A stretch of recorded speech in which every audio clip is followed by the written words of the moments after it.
Kapag umabot ka na ng 50 o 60, dapat buo na ang isip mo. Kailangan handa ka sa sarili mong pagtanda, hindi pwedeng umasa sa anak o kamag-anak dahil kahit gaano pa sila kabuti, nagbabago ang trato kapag naging pabigat ka. Kapag wala kang ipon o sariling pera, darating ang araw na ipaparamdam sa'yo na wala ka ng silbi, wala ka ng halaga, at palamunin ka na lang. Masasaktan ka pa sa mga salitang hindi mo inaasahan. Kaya habang malakas ka pa, mag-ipon, maghanda at huwag hayaang kontrolin ng iba ang dignidad mo sa pagtanda.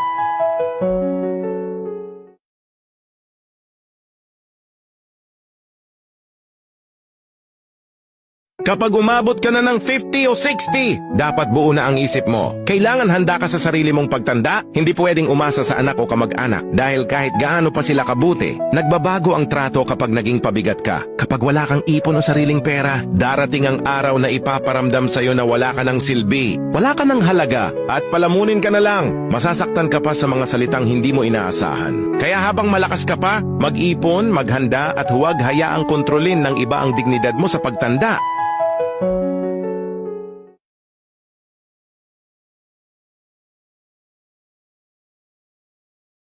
Kapag umabot ka na ng 50 o 60, dapat buo na ang isip mo. Kailangan handa ka sa sarili mong pagtanda, hindi pwedeng umasa sa anak o kamag-anak dahil kahit gaano pa sila kabuti, nagbabago ang trato kapag naging pabigat ka. Kapag wala kang ipon o sariling pera, darating ang araw na ipaparamdam sa'yo na wala ka ng silbi, wala ka ng halaga, at palamunin ka na lang. Masasaktan ka pa sa mga salitang hindi mo inaasahan. Kaya habang malakas ka pa, mag-ipon, maghanda at huwag hayaang kontrolin ng iba ang dignidad mo sa pagtanda.